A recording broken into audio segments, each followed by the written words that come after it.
90 days sober from THC. Yeah.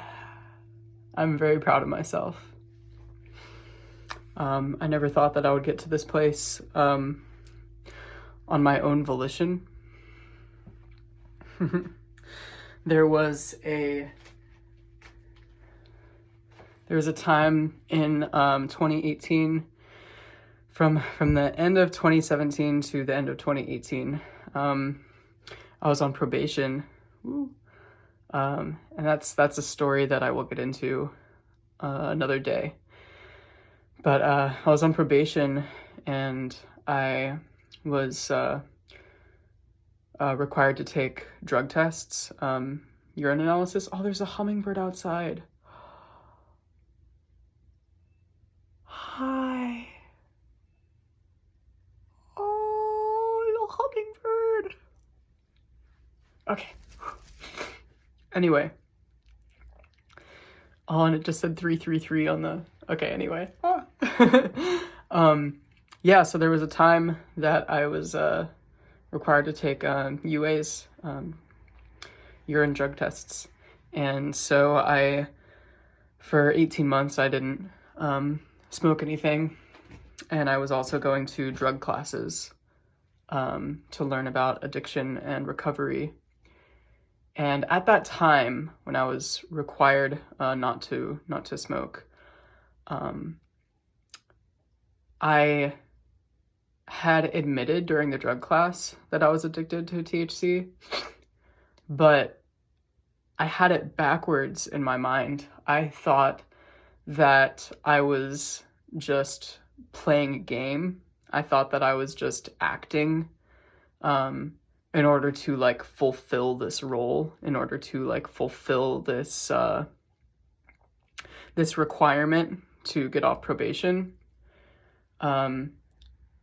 At the same time, I did fully think that when I got off probation, I would not smoke weed again.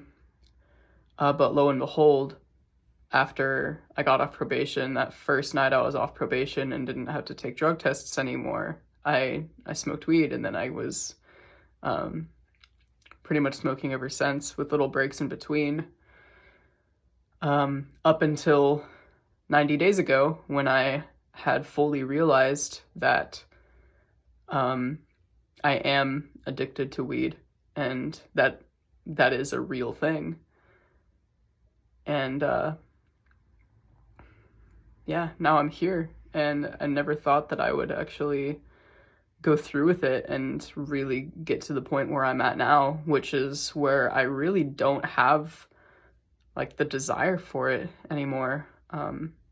Every now and then little random desires will come up. Like last week I was going through a lot emotionally, and I was definitely feeling drawn towards it. I live in Portland, Oregon, and there's weed dispensaries on every street corner. So every time I'm walking on the street or riding my bike, I'm always passing by dispensaries, and so there's a lot of temptations of seeing those and being like, I could just stop in there and like buy some weed and just smoke it and feel better. But yeah, still just sticking to my guns and sticking to this dedication that I've given myself of wanting to be sober, at least from THC.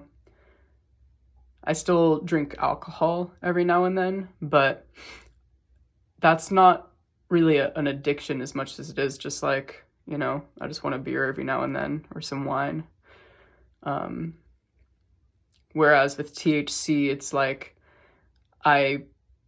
when I'm smoking THC consistently, and I don't have it for a day, I literally feel like I can't function without it. I feel like I need to be smoking it in order to function, which is backwards, because then it actually decreases the ability that I have to function. I can function way better now that I haven't been smoking for 90 days. It was just funny that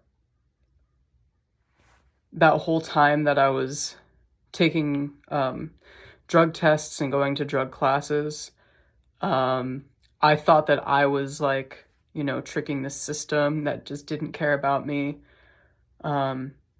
When that has validity to it, in that I really don't think that most of the legal system really cares about people that much and actually cares about their well-being, and mainly is just in it for the money.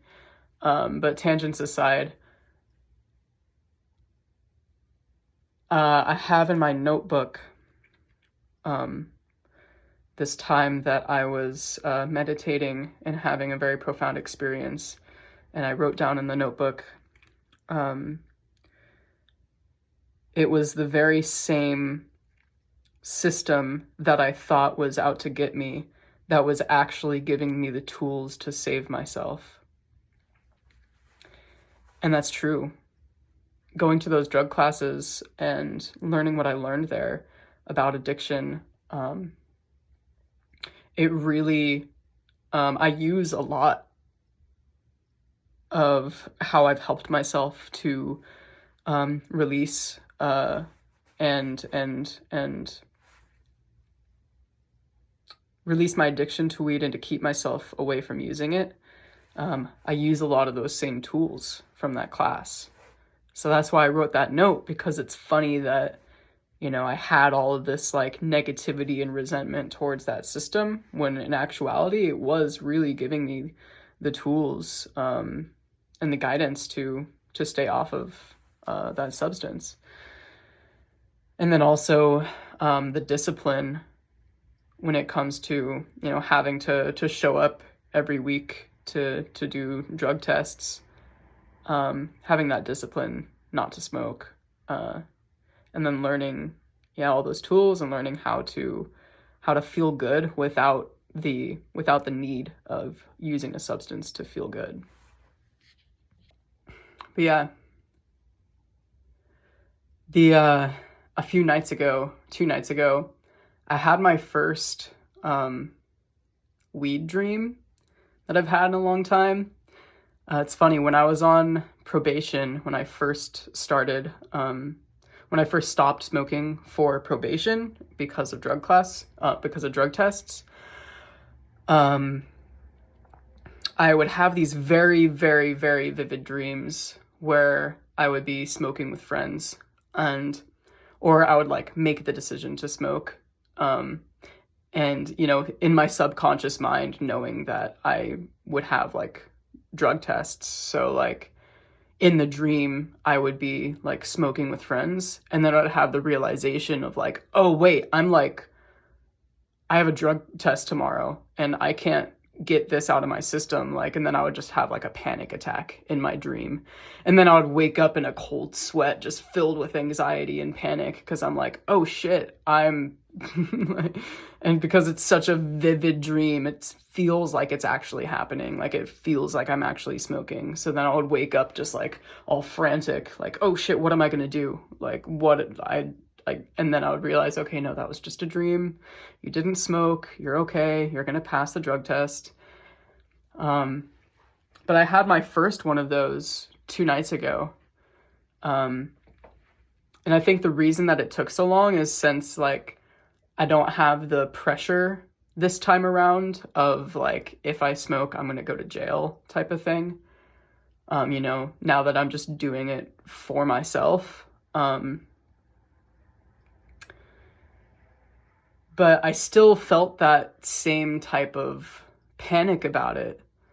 But it was different, because this time around it was feeling like it was a betrayal to myself, like a betrayal towards myself, since I made this promise to myself not to smoke. And so I had this very, very vivid dream where I had smoked with a few friends, and I thought that it was real. Like I really, really thought that it was real, and it actually happened. And then in the dream I was like, wait, I just smoked, like, and I don't like how this feels either. Like it was in the dream, I got that same type of feeling. Like I felt high, And then I started getting all paranoid and anxious. And so in a way, like, that dream was the perfect confirmation for me to know that I'm on the right track in not smoking, because I felt super paranoid and anxious and everything, and I know that if I were to smoke right now, I would feel that way. Like, that's how I would feel, and I wouldn't really. I would feel like I betrayed myself. So yeah, that was really interesting, and I'm glad that I had that experience in the form of a dream, so that I didn't have to, go through that. But yeah, it was wild. Having that dream, it really felt like it was real, and it felt like I fell off my wagon. And then I was like thinking about these videos, and like having to make a video of being like, oh, I fell off the wagon and stuff. And yeah, it was a weird dream, like all that panic. Yeah, here I am, and I'm feeling amazing. There's one cross addiction that I've been finding, which is falling under the trap of scrolling too much on YouTube and social media. That's kind of been my way of escaping reality every now and then. But that is something that I'm still finding myself working through and getting better on. And, at least in my eyes, at least I'm not smoking, because I know that it's much better for my brain not to be doing so, for me personally, on my journey.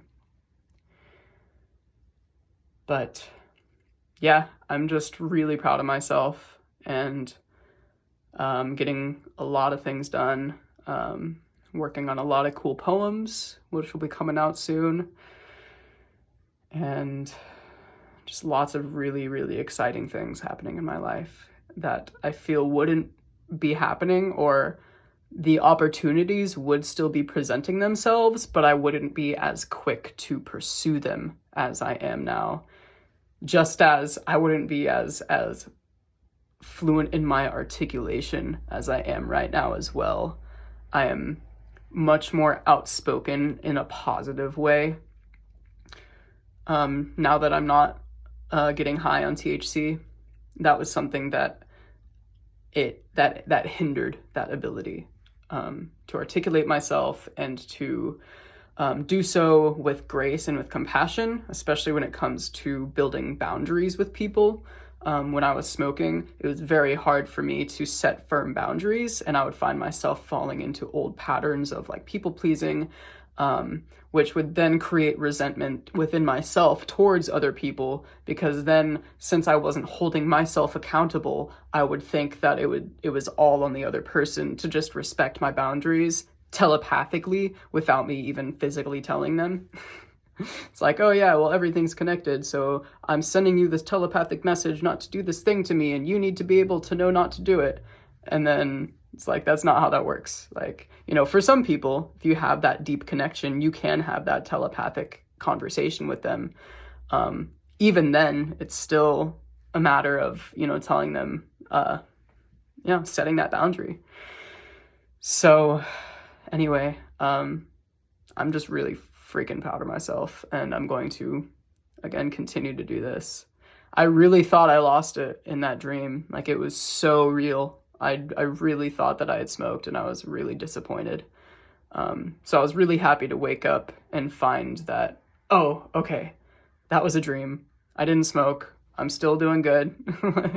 Still gonna film my 90 days sober video. Cool. And yeah, now we're here. And next up is 120. So yeah, I'm looking forward to it. And again, stay tuned for more poems that are going to be coming out soon. I've had some, again, said that I've been dealing with some emotional stuff. So that also comes with hesitation towards posting, just because of stuff, but I'm pushing through it.